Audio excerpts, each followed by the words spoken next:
Dear friend, welcome back to our journey through the life of Moses. Today we arrive at chapter 21, titled Tabernacle Building, and what a sacred chapter this is. Here we step into holy ground, into the moment, when God himself unfolded a vision of dwelling among his people, and chose Moses as the one to receive, understand, and build that vision. Let's begin. Exodus chapter 25 verse 9 says, "According to all that I show you, after the pattern of the tabernacle, and the pattern of all the instruments thereof, even so shall you make it."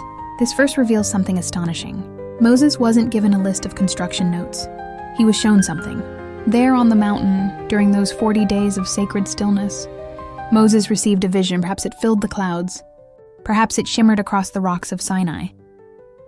But somehow, unmistakably, he saw the heavenly pattern. And what he saw was more than blueprints. He was given a spiritual vocabulary, one the people desperately needed. You see, the Israelites didn't yet have the words to describe God's love, God's holiness, or God's purity. They didn't speak in the abstract, so God gave them something they could see. He used gold, fabric, wood, and fire. He used the tabernacle to teach them who he is. Exodus chapter 25 verse 8 says, "Let them make me a sanctuary, that I may dwell among them." God, the almighty creator of the universe, wanted to live in a tent, and not just any tent, but one pitched on the same desert ground as the rest of the people, exposed to the same wind, the same heat, the same storms. That's the heart of the tabernacle. God was saying, "I am with you, not above you, not distant from you, but here among you." It was the first whisper of the name Emmanuel, God with us. And in that desert tent, we find the foreshadowing of Jesus Christ, the true tabernacle, as the book of Hebrews calls him, which the Lord pitched, and not man. But there was more. The tabernacle didn't just speak of nearness, it spoke of glory. Imagine it, dear friend. The structure itself was magnificent. The lampstand alone was made of 100 pounds of pure gold, curtains of fine linen, bronze pillars topped with silver hooks, tapestries with cherubim woven in. Exodus chapter 40 verse 17 says, "And it came to pass in the first month in the second year, on the first day of the month, that the tabernacle was reared up. And as the sun rose over the wilderness, this house of worship gleamed under the sky like a heavenly vision. The people saw God's majesty not in thunder now, but in beauty." He had given them a picture of heaven. He had given them hope. But the tabernacle also spoke one clear message. There is only one God. Deuteronomy chapter 6 verse 4 says, "Hear, O Israel, the Lord our God is one Lord." And every part of the tabernacle echoed that truth. One ark, one altar. One purpose to deal with sin and make a way for relationship with the holy God. This was powerful in a world filled with idols and carved gods. The tabernacle stood as a witness. Our God is not one among many. He is the one.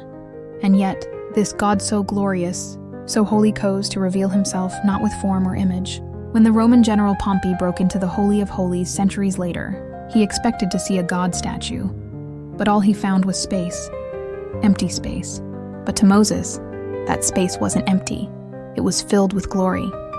Above the ark, between the golden cherubim, the invisible Shekinah presence of God hovered, light unborrowed from sun or moon, the presence of a God who is spirit. Now pause with me here. Do you feel the weight of this? Everything in the tabernacle declared God's purity. Access was limited. Boundaries were drawn. Sacrifices were made with trembling hands. The priests washed. The animals had to be without blemish. Blood was sprinkled. Not casually, but carefully. And the veil, thick and majestic, blocked the way into the Holy of Holies. It all pointed to this truth. God is holy. And for Moses, who saw it all up close, this was more than ritual. It was revelation. He began to see beyond lambs and incense. He began to glimpse the cross. Yes, there in the wilderness, Moses saw something of Calvary. He saw the cost of sin.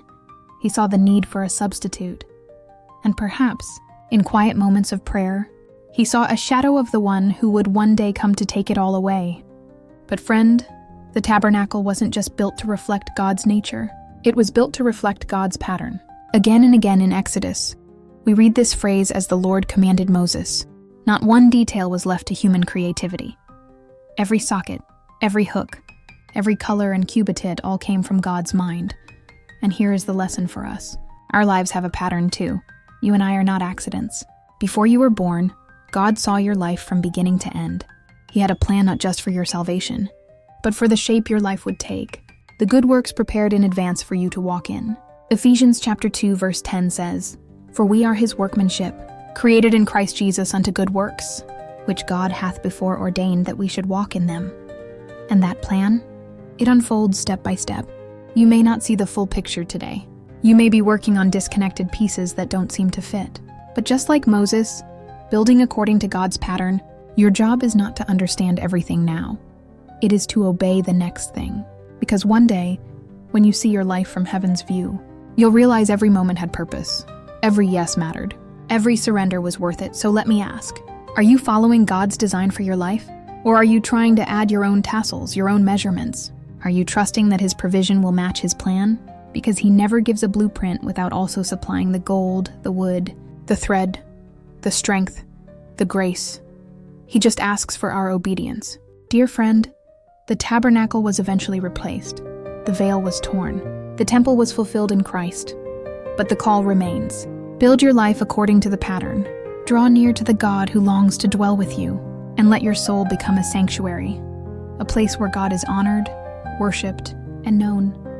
Thank you for joining us for Chapter 21 Tabernacle Building. Subscribe to our channel. We're walking daily through the spiritual journey of Moses and beyond. We'll see you next time in Chapter 22.